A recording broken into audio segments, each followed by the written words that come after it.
प्रेमी भक्तजनों, श्री रामचरितमानस के भाग 29 के अंतर्गत बालकांड के एक और मनोहारी हरगीतिका छंद की सरल व्याख्या और उससे जुड़ी कथाओं का वर्णन कर रहा हूं।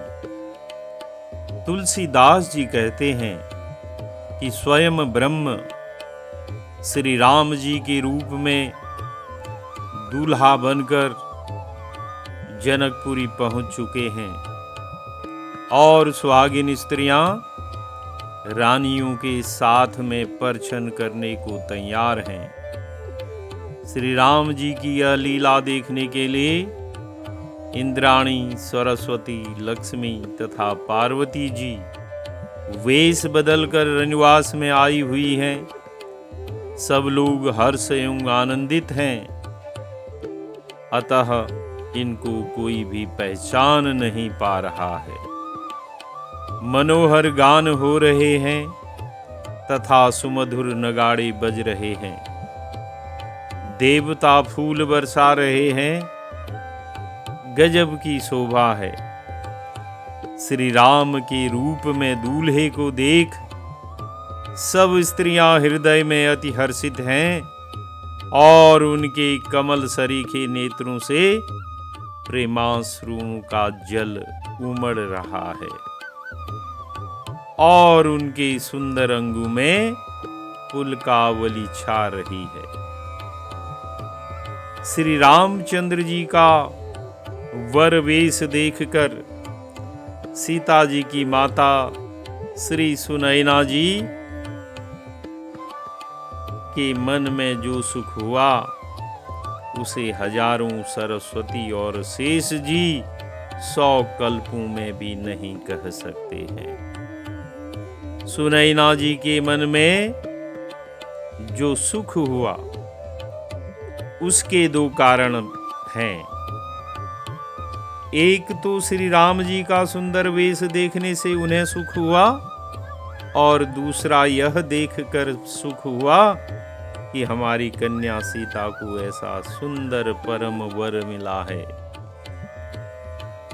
श्री राम जी को देखने से सुख तो सभी स्त्रियों को हुआ, सबको ब्रह्मानंद का सुख प्राप्त हुआ और सब प्रेम के वशीभूत हो गई। लेकिन जो सुख सुनैना जी को हुआ वह सब सुखों से अधिक है, क्योंकि जो जैसा अधिकारी होता है उसको वैसा ही सुख मिलता है और इस सुख पर तो एक मां का सबसे अधिक अधिकार है। अब सुनैना जी मंगल का अवसर समझकर नेत्रों के जल को रोककर प्रसन्न मन से परिछन कर रही है, क्योंकि मंगल के समय आंसू गिराना अनुचित माना जाता है। अतः यह जानकर सबने आंसुओं को रोका। आरती केवल रानी कर रही हैं, लेकिन आंसू सभी रोक रहे हैं। वैदिक रीति और कुल रीति के अनुसार उन्होंने सभी व्यवहार भली प्रकार किए, क्योंकि वेद रीति और कुलाचार दोनों में रानी की बड़ी श्रद्धा है। 5 प्रकार की ध्वनि की जा रही है। कौन सी 5 प्रकार की ध्वनि? वेद ध्वनि, बंदी ध्वनि, जय ध्वनि, शंख ध्वनि और निशान ध्वनि। ये 5 प्रकार की मंगल ध्वनियां वहां पर की जा रही हैं। जहां एक ओर स्त्रियां मंगल गान कर रही हैं, वहीं दूसरी ओर वेद ध्वनि ब्राह्मण समाज कर रहा है। परिछन आदि जितने भी आचार थे घोड़े पर चढ़े हुए ही हुए। अब जब श्री राम जी घोड़े से उतरे तब नाना प्रकार के वस्त्रों के पावड़े पड़ रहे हैं, अर्थात जमीन पर वस्त्र बिछाए जा रहे हैं। जैसे जैसे वे चलते हैं और भी पावड़े पढ़ते जाते हैं। पावड़े पढ़ना क्या है? इसका अर्थ है बिछाया जाना। तो विभिन्न प्रकार के वस्त्र बिछाए जा रहे हैं। तब रानी सुनैना जी ने प्रथम परिछन की, अर्थात आरती की। जब दूल्हा मंडप पर पहुंचता है तो वर की प्रथम आरती को परिछन कहते हैं, यानी वर की प्रथम आरती परिछन कहलाती है। अब पुनः आरती करके अर्घ्य दिया। अर्घ्य कब दिया? जब श्री राम जी घोड़े से उतरे तब यह आरती की गई, फिर अर्घ्य दिया गया। प्रश्न है कि अर्घ्य होता क्या है? गंध, पुष्प, यव, अक्षत, कुशाग्र, तिल, दूर्वा और सरसों ये द्रव्य अर्घ्य पात्र के जल में डालकर उस जल से अर्घ्य दिया जाता है। अर्घ्य देने के बाद श्री राम जी ने तब मंडप में गमन किया। जब श्री राम जी मंडप को चले तब पीछे से श्री दशरथ जी अपने समाज सहित आए, अर्थात द्वार पर शोभित हुए। राजा का वैभव देखकर लोकपाल भी लजा गए। इससे पूर्व राजा का वैभव देखकर इंद्र को भी अति लघुता महसूस हुई। फिर ब्रह्मादि देवताओं ने अपने जन्म को व्यर्थ मान दशरथ जी के भाग्य वैभव को सराहा और अब उनके वैभव को देखकर लोकपाल भी लज्जित हो रहे हैं। यह सब देख देवतागण समय समय पर फूल बरसा रहे हैं। देवता कब कब फूल बरसा रहे हैं? समय समय का भाव यही है कि जब राजा बारात सहित जनवासे से चले तब देवताओं ने फूल बरसाए। फिर श्री राम जी को जब देखा तब फूल बरसाए। तत्पश्चात जब राजा जनक के द्वार पर पहुंचे तब फूल बरसाए। जब स्त्रियां परिछन करने चली तब फूल बरसाए। जब श्री राम जी मंडप की ओर चले और जब राजा दशरथ जी अपने समाज सहित मंडप को चले तब भी फूल बरसाए। तुलसीदास जी कहते हैं कि एक ओर देवगण स्वर्ग से समय समय पर फूल वर्षा कर रहे हैं तो दूसरी ओर महेश्वर। अब प्रश्न है कि महेश्वर किसे कहते हैं? ब्राह्मणों को महेश्वर कहते हैं। तो दूसरी ओर महेश्वर प्रसन्न होकर शांति पाठ कर रहे हैं, अर्थात ब्राह्मण भी समय समय पर शांति पाठ कर रहे हैं। आकाश और नगर में कोलाहल मच रहा है। किस बात का कोलाहल है भाई? मंगल ध्वनियों का, विभिन्न बाजों का, ब्राह्मणों के शांति पाठ का वहां कोलाहल मच रहा है। और कोलाहल ऐसा है कि न तो अपनी ही कही बात सुनाई देती है और न दूसरे की कही बात, अर्थात बड़ा भारी शोर मचा हुआ है। इस प्रकार श्री राम जी मंडप में आए। कैसे आए भाई मंडप तक? पावड़े पड़ते हैं, पुष्पों की वृष्टि हो रही है, शांति पाठ पढ़ा जा रहा है और बाजे बज रहे हैं। इस प्रकार यहां दूल्हे की मंडप में आने की विधि बताई गई है। अभी अन्य कोई भी बाराती मंडप तले नहीं आए हैं क्योंकि राजा द्वार पर खड़े हैं। जब सामद हो जाए तब वे भीतर आएंगे। सामद का मतलब जब दोनों समधी आपस में मिलेंगे, इसको बोलते हैं सामद।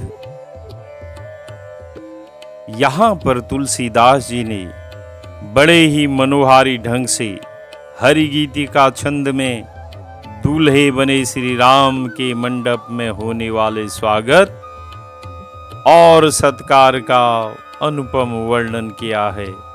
आइए इसका गायन करें।